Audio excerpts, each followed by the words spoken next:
Raja TV, media dakwah. Assalamualaikum warahmatullahi wabarakatuh. Bismillahirrahmanirrahim.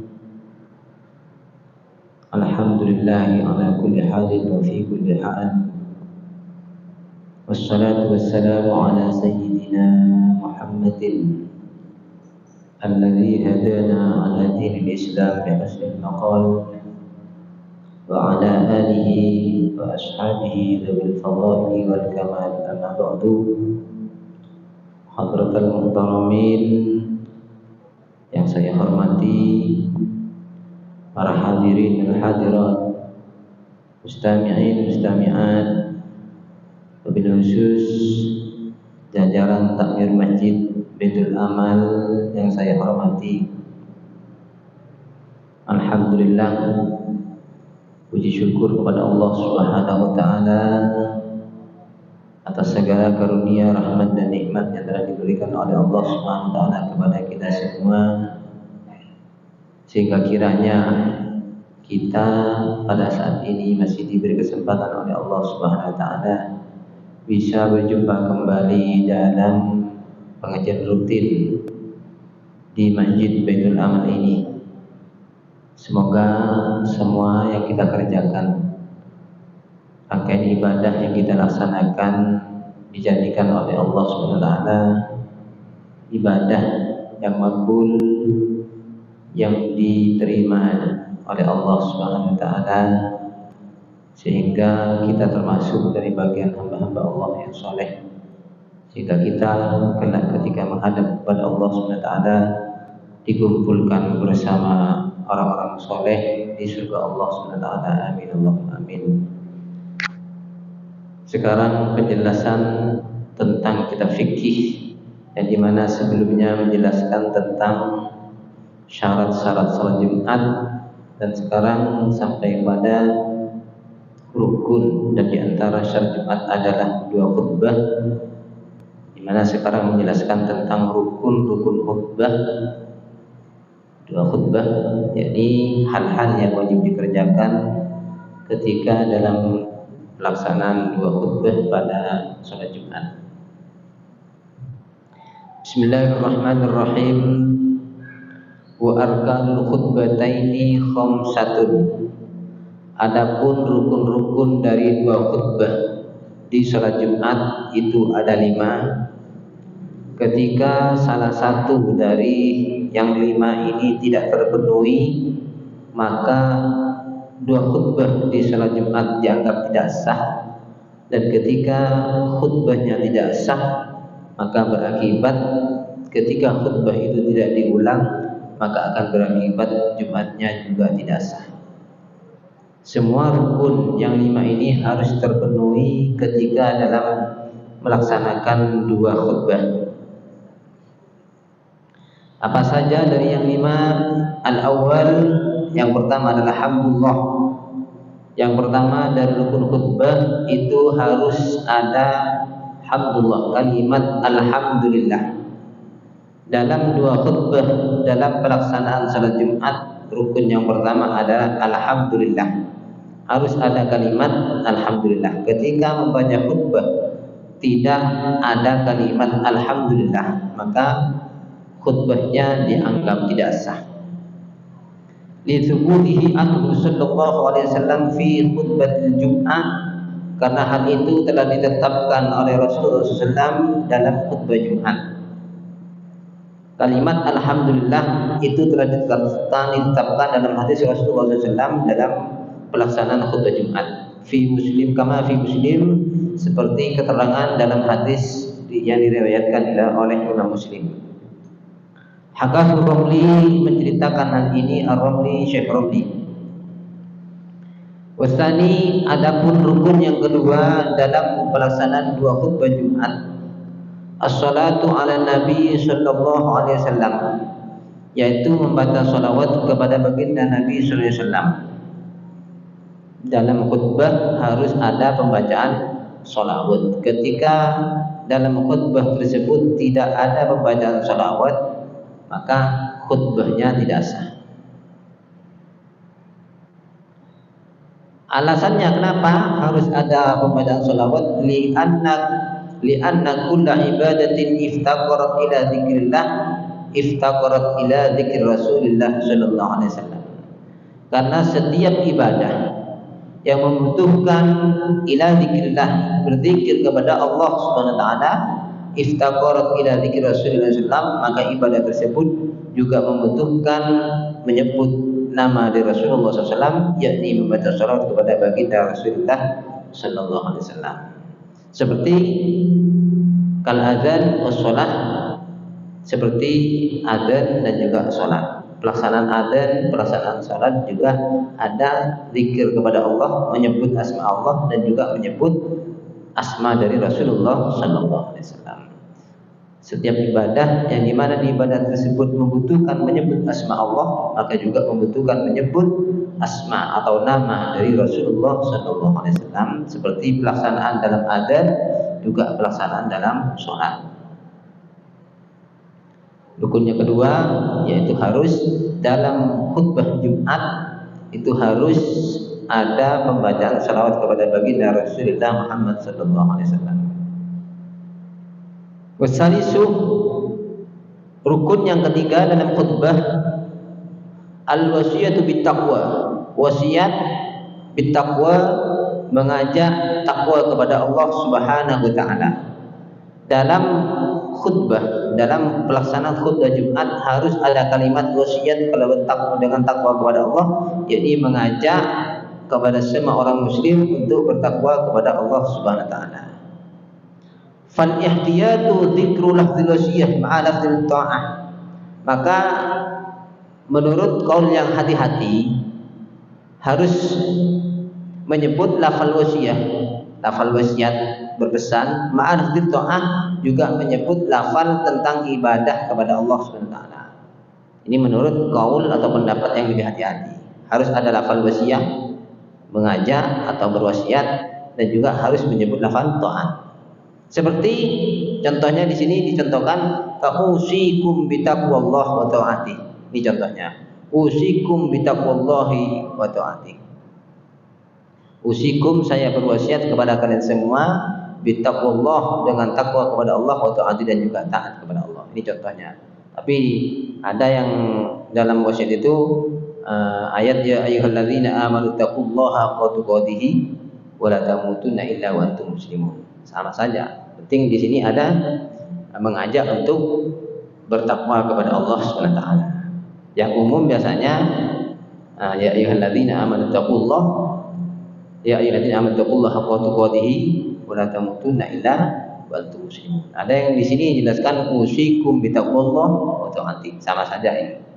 Ini contoh dari kalimat yang berwasiat atau mengajak untuk takwa kepada Allah Subhanahu wa taala, dan ini merupakan rukun yang ketiga dalam pelaksanaan khutbah Jumat. Wala budda minal ityani bil hamdi was salati wal his ala taati wal man'i minal ma'siyah. Wala budda, dan diwajibkan, minal ityani bil hamdi, harus ada kalimat alhamdulillah, wassalati, dan juga ada kalimat salawat kepada baginda Rasulullah, ma'al hissi ala ta'atihi, dan juga disertakan mengajak untuk bertaat kepada Allah SWT, wal man'i minal ma'siyah, dan juga mencegah dari bermaksiat kepada Allah SWT. Jadi dari dalam khutbah itu harus ada kalimat alhamdulillah, ada pembacaan salawat, ada ajakan untuk bertakwa kepada Allah dan taat kepada Allah, dan juga larangan untuk bermaksiat kepada Allah. Fihima, kalimat wasiat dengan takwa atau mengajak takwa kepada Allah itu fihima, di dalam dua khutbah. Ai fi kulli minal khutbataini qat'an, yakni dalam setiap dari khutbah dua. Artinya khutbah pertama, khutbah kedua juga harus ada kalimat alhamdulillah, salawat, dan juga wasiat dengan takwa kepada Allah.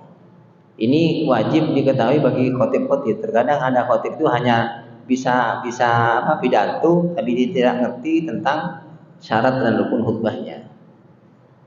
Ketika membaca khutbah hanya bisa pidato, tapi dia tidak tahu rukun apa saja, rukun khutbah apa saja, syarat khutbah, itu bahaya. Akibatnya bisa pelaksanaan sholat Jumatnya nggak sah, dan ia akan menanggung dosa dari orang-orang yang bermakmum kepadanya.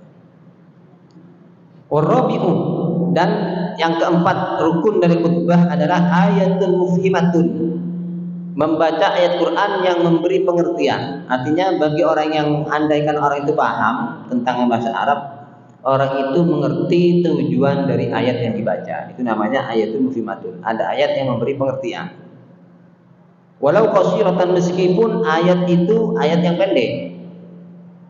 Meskipun biasanya ada ayat surat-surat pendek, ada inna a'tainakal kautsar, pokoknya ada ayat Quran yang memberi pengertian.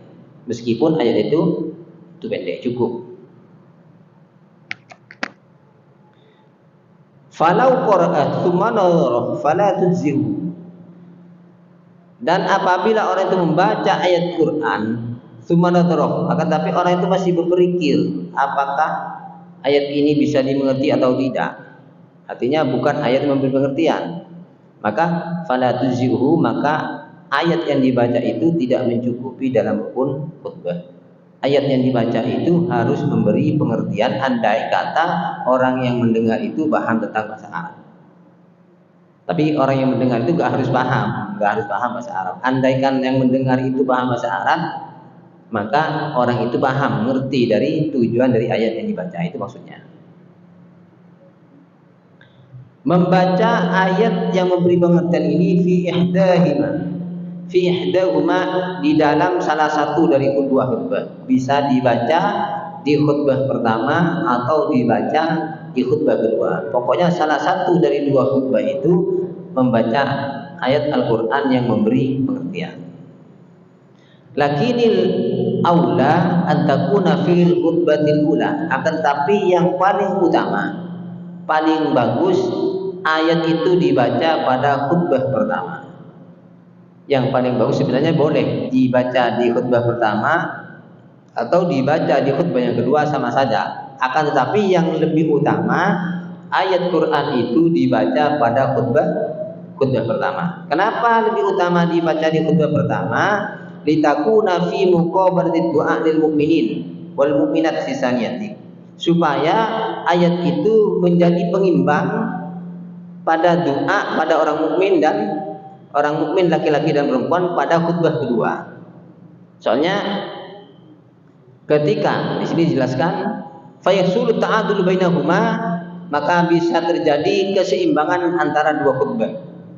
Fa innahu hina idzin yakunu fi kulli minhuma arba'atu arkanin, maka ketika ayat Quran yang memberi pengertian itu dibaca pada khutbah pertama, maka terjadilah dalam setiap khutbah ada 4 rukun. Contoh, tadi rukun pertama alhamdulillah, sholawat, wasiat dengan takwa kepada Allah. Terus membaca satu ayat yang memberi pengertian dalam Quran. Berarti 4 rukun. Di khutbah kedua juga gitu, membaca alhamdulillah, juga sholawat, juga wasiat dengan takwa kepada Allah dan doa kepada orang mukmin. Berarti ketika ayat itu dibaca di khutbah pertama, berarti dalam satu khutbah pertama ada 4 rukun yang dilakukan, di khutbah kedua ada 4 rukun yang dilakukan. Tetapi ketika ayat yang Quran yang dibaca itu pada khutbah kedua, berarti di khutbah pertama 3 rukun yang dilaksanakan. Ada alhamdulillah, sholawat, wasiat, takwa kepada Allah. Terus di khutbah kedua alhamdulillah, sholawat, wasiat, takwa kepada Allah, pembacaan ayat Quran, baru doa kepada orang beriman. Berarti ada 5, tidak seimbang. Makanya yang lebih baik ayat Quran itu dibaca pada khutbah pertama. Ketika dibaca khutbah pertama, di khutbah pertama itu ada 4 rukun yang dilaksanakan, di khutbah kedua juga 4 rukun yang dilaksanakan. Kalau doa pada orang mukmin itu harus berada di khutbah kedua. Tapi ketika ayat Quran yang mempengertian itu bisa dibaca pada khutbah pertama atau di khutbah kedua, terserah. Tapi lebih utamanya dibaca pada khutbah pertama, karena supaya terjadi keseimbangan. Artinya di khutbah pertama ada 4 rukun yang dilakukan, di khutbah kedua juga 4 rukun yang dilakukan, berarti seimbang sama 4-4. Ketika ayat Quran itu dibaca di khutbah kedua, di khutbah pertama ada rukun yang dilakukan, alhamdulillah, sholawat dan wasiat ulang takwa, wasiat takwa kepada Allah. Di khutbah kedua, alhamdulillah, sholawat, wasiat takwa kepada Allah, pembacaan ayat Quran, pas doa pada orang beriman. Berarti ada 5, tidak seimbang. Di khutbah pertama 3 rukun, di khutbah kedua 5 rukun. Makanya yang paling utama pembacaan ayat itu ditaruh di khutbah pertama supaya terjadi keseimbangan. Ini tujuannya. Wal khamisu, dan syarat kelima dalam pembacaan 2 khutbah Jumat, ad-du'a lil mu'minina wal mu'minat aidan, membaca doa kepada orang mukmin laki-laki wal mukminat dan juga mukmin perempuan.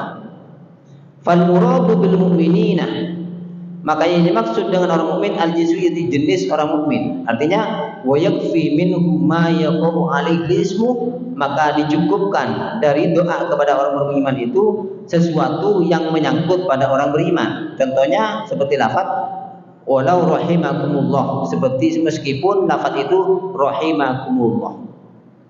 Artinya rahimakumullah, semoga Allah memberi rahmat kepada kalian semua. Yang dimaksud kalian adalah orang beriman, itu cukup.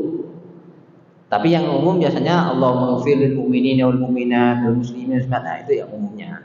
Tapi di sini tidak harus lafaz itu. Di sini bisa dicukupkan ketika membaca rahimakumullah. Itu juga mendoakan rahimakumullah, semoga Allah memberi rahmat kepada kalian semua. Yang dimaksud adalah orang-orang beriman. Doa kepada orang beriman itu fisaniyati pada khutbah kedua. Itu harus berada pada khutbah kedua, tidak boleh ditaruh khutbah pertama. Doa kepada orang beriman itu harus berada pada khutbah kedua, tidak sah ketika dibaca pada khutbah pertama. Kalau ayat Quran yang memberi pengertian tadi bisa dibaca pada khutbah pertama, bisa dibaca pada khutbah kedua, terserah. Tapi tadi kan lebih utama di khutbah pertama. Tapi doa kepada orang beriman harus berada pada khutbah kedua. Likaunihi laikon bihalatil khitam. Kenapa harus berada pada khutbah kedua?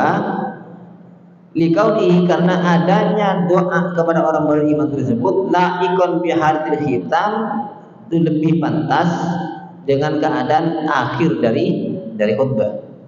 Karena akhir khutbah kedua itu akhir khutbah, maka yang lebih pantas, lebih baik memang doa itu ditaruh di khutbah kedua. Jadi rukun khutbah ini ada 5. Yang pertama ada pembacaan alhamdulillah, yang kedua sholawat, ketiga wasiat dengan takwa kepada Allah, keempat membaca ayat Quran yang memberi pengertian, kelima doa kepada orang beriman. Kalau khutbah pertama yang wajib alhamdulillah itu di khutbah pertama dan khutbah kedua harus ada. Sholawat juga khutbah pertama, khutbah kedua juga ada. Wasiat dengan takwa kepada Allah khutbah pertama dan khutbah kedua sama-sama ada. Adapun membaca ayat suci Al-Quran yang memberi pengertian bisa ditaruh di khutbah pertama atau di khutbah kedua. Adapun doa kepada orang beriman itu wajib ditaruh pada khutbah kedua. Ini ada 5. Tapi yang wajib sama-sama ada khutbah pertama kedua, alhamdulillah, sholawat dan juga wasiat dengan takwa kepada Allah. Ini yang wajib sama-sama ada. Adapun doa kepada beriman harus berada di khutbah kedua. Adapun ayat suci Al-Quran bisa khutbah pertama, bisa khutbah kedua. Ini rukun-rukun khutbah. Sekarang lanjut kepada syarat-syarat pembacaan khutbah. Wa syurutuhuma, adapun syarat-syarat dari 2 khutbah Jumat, al khutbataini, yakni 2 khutbah Jumat, sab'atu asya'ah, itu ada 7 syarat yang harus terpenuhi ketika orang itu membaca khutbah. Itu ada 7. Ahaduha, salah satu dari yang 7 tersebut, at-taharatu al-hadatsain. Khotibnya, orang yang membaca khutbah itu harus suci dari 2 hadas, yakni hadas besar dan hadas kecil. Ketika hadas, khotibnya hadas, yang nggak sah baca khutbah. junub atau tidak punya wudu, itu gak sah. Al-asghar wal akbar, yang dimaksud dua hadas adalah hadas kecil dan hadas besar. Pertama, yang kedua, yang pertama suci dari hadas wa anin najasati, dan juga harus bersih dari najis. Allati la yuf'anha, najis tersebut yang tidak dimakfu, yang tidak dimaafkan. Harus suci fil badani, di tubuhnya, wal makani, dan juga tempat membaca khutbah, wal mahmuli, dan sesuatu yang dibawa oleh orang yang membaca khutbah. Contoh, ketika bawa pulpennya harus suci. Ketika bawa dompet yang dibawa oleh orang yang membaca khutbah juga harus suci. Pakaiannya, tempatnya, tubuhnya, semuanya harus suci. Ketika ada yang najis dari salah satu itu, maka khutbahnya tidak sah. Dan ketika khutbahnya tidak sah, maka akan berakibat ke Jumatnya juga tidak sah. Wasaniha, syarat yang kedua dari pembacaan khutbah, satrul aurati, harus menutupi aurat. Binaan ala annaha badlun an rakaataini. Kenapa orang yang membaca khutbah itu harus menutupi aurat? Karena dua khutbah itu sebagai pengganti dari 2 rakaat pada salat zuhur. Kan ketika biasanya di muadzin itu biasanya mengatakan al-jum'atani, itu lupa lafadznya, al-khutbatani maqamu rak'atai minadz zuhri. Itu biasanya al-khutbatani maqamu rak'atai minadz zuhri. 2 khutbah itu menempati 2 rakaat pada salat zuhur. Artinya apa? Kenapa Jumat itu 2 rakaat? 2 rakaatnya itu sudah diganti 2 khutbah. Makanya khutbah itu sama dengan sholat, juga harus suci, juga harus nutupi aurat, karena 2 khutbah itu sebagai pengganti dari 2 rakaat pada salat zuhur. Kalau salat zuhur 4 rakaat, kenapa di Jumat 2 rakaat? Karena 2 rakaatnya diganti 2 khutbah. Itu.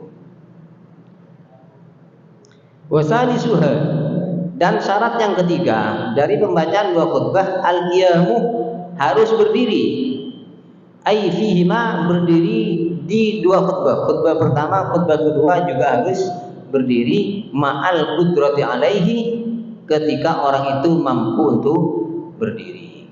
Artinya ketika khotib itu mampu berdiri, maka wajib membaca khutbah dalam keadaan berdiri. Tidak sah ketika khotib bisa berdiri akan tapi membaca khutbah dalam keadaan duduk. Tidak sah, harus berdiri. Lil ittiba, karena mengikuti tuntunan dari Rasulullah SAW. Fa'in ajaza anhu, akan tapi ketika khotib itu tidak mampu berdiri, khotbah qa'idan, maka bisa khutbah sambil duduk. Kalau memang tidak bisa berdiri. Tapi umumnya kalau sudah tidak bisa berdiri, biasanya nggak dijadikan khotib. Tapi seumpama ini nggak ada lagi ini, khotibnya tidak bisa berdiri, maka harus bisa khutbah sambil duduk.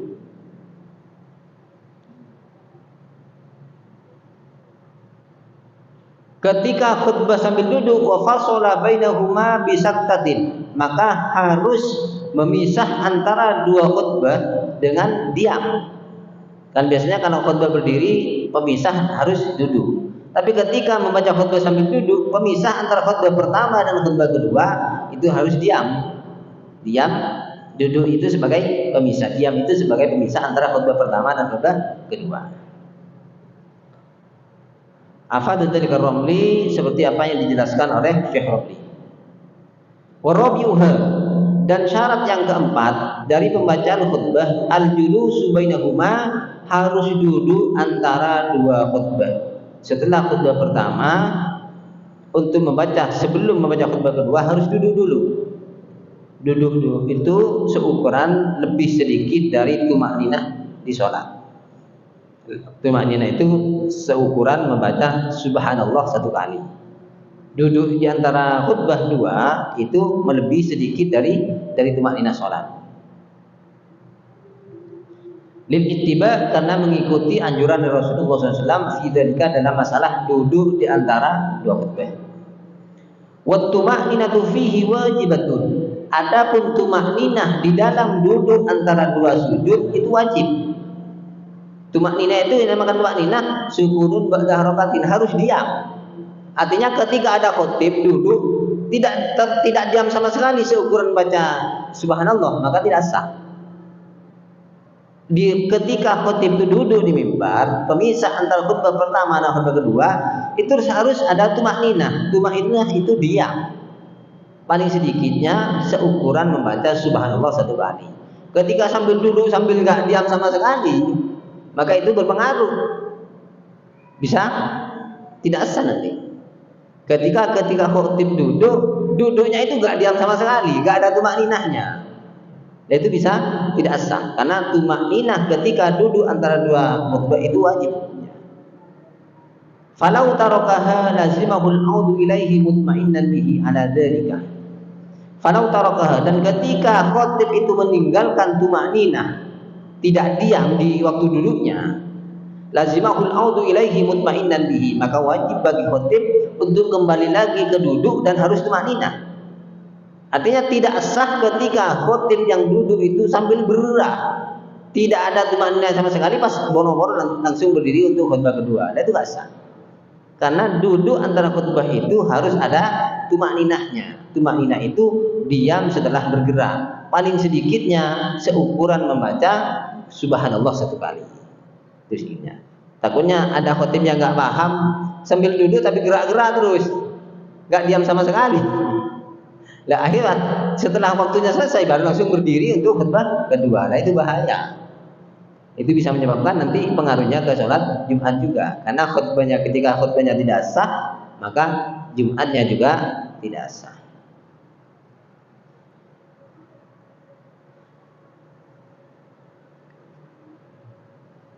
Wa khamisuha, dan syarat yang kelima antara di dalam khutbah dua, al-wila'u bainahuma, harus bersegera cepat-cepat bainahuma di antara kedua khutbah.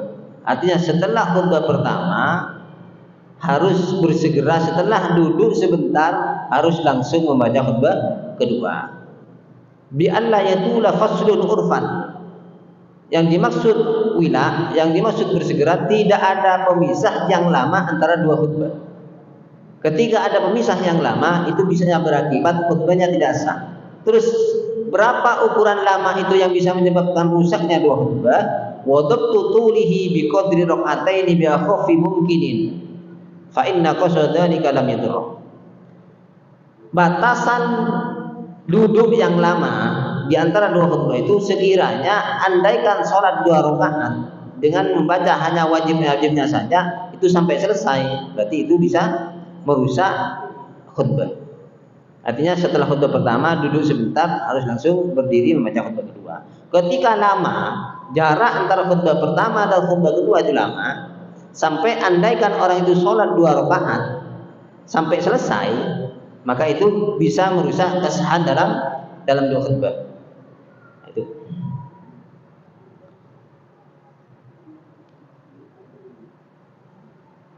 Fa inna qas'a dzalika lam yudurra. Akan tetapi ketika kurang dari batasan itu, maka itu tidak membahayakan kesan dalam khutbah. Artinya tidak antara jarak khutbah pertama dan khutbah kedua tidak sampai andaikan sholat dua rakaat sampai selesai, maka itu tidak membahayakan. Tapi ketika sampai jarak khutbah pertama dan khutbah kedua sampai andaikan sholat dua rakaat sampai selesai, maka itu membahayakan kesahan dalam dua khutbah tersebut.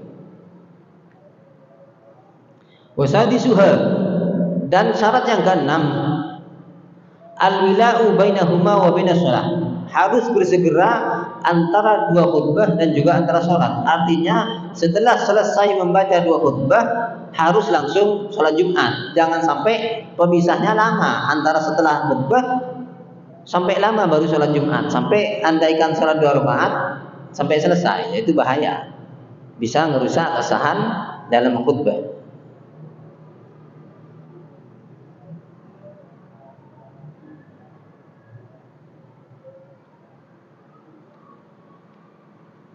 Wasabi'u, dan yang terakhir, syarat yang ketujuh yang terakhir, ayakuna al-khutbatani bil arabiyah, Kedua, khutbah tersebut harus dengan bahasa Arab.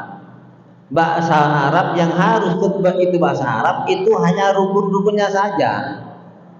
Ketika rukun alhamdulillah, sholawat, wasiat dengan takwa, membaca Al-Quran, doa pada orang beriman, itu yang 5 rukun itu harus pakai bahasa Arab. Adapun di antara sela-sela antara alhamdulillah dan sholawat itu ada tausiah dengan bahasa Indonesia, nggak masalah. Tapi biasanya dalam khutbah itu biasanya setelah rukunnya terpenuhi semua baru pakai tausiah. Biasanya alhamdulillah, sholawat, wasiat takwa, baca ayat-ayat Al-Quran, baru ada tausiah. Biasanya seperti itu. Artinya yang wajib pakai bahasa Arab itu yang 5 rukun tadi. Yang 5 rukun itu harus pakai bahasa Arab. Ketika tidak pakai bahasa Arab maka tidak sah. Itu yang 5 rukun. Adapun tausiahnya setelah lebihnya dari 5 rukun ini nggak masalah. Kan biasanya itu setelah rukun semua terpenuhi baru pakai tausiah, nggak masalah. Falau lam yakun fihim may yufsidul arabiyyah, dan andai kata di antara mereka orang-orang yang sholat Jumat itu tidak ada orang yang bisa bahasa Arab, fahuwa kal ajiz an takbir, maka hukumnya seperti orang yang tidak mampu bertakbir pakai bahasa Arab. Artinya semuanya yang tidak bisa bahasa Arab maka boleh terjemah dari bahasa Arab. Andaikan tidak ada yang bisa, semua tidak ada yang bisa sama sekali yang bahasa Arab, rukun itu yang 5 itu tidak ada yang bisa bahasa Arab, maka boleh terjemah dari bahasa Arab tersebut. Fa in madatha muddatun limkan ta'allum, maka apabila ada kesempatan masa untuk belajar bahasa Arab dalam rukun yang 5 ini, walam yata'allamu, dan mereka tidak mau belajar, asau kulluhum, maka mereka semua dosa. Karena ada kesempatan untuk belajar ternyata kesempatan itu tidak digunakan, maka semuanya dosa. Maka wala Jumat lahum, dan tidak wajib Jumat, tapi dosa, tetap dosa karena ada kesempatan belajar tidak mau belajar. Tapi karena ia sudah tidak bisa melaksanakan rukun-rukunnya, tidak wajib Jumat, tapi dosa. Dosanya karena ia membiarkan kesempatan itu sehingga ia tidak bisa membaca khutbah dengan pakai bahasa Arab. Walau sami'ul khutbatah walam yafhamu ma'naha sahhat, dan andai kata semua jamaah itu mendengar khutbah, walam yafhamu ma'naha, akan tapi tidak paham arti dari khutbah itu, sahhat, maka khutbah tersah. Biasanya di desa-desa kan ada khutbah pakai bahasa Arab, kan jamaahnya nggak ngerti apa yang dimaksud itu. Ya kan banyak di desa-desa biasanya tetap tidak diterjemah, tetap khutbahnya pakai bahasa Arab. Jamaahnya nggak paham, nggak maksud apa dari yang dibaca itu nggak ngerti, tapi tetap sah. Karena tidak harus paham mana khutbah. Yang penting yang 5 itu terpenuhi, tidak wajib paham, tetap sah.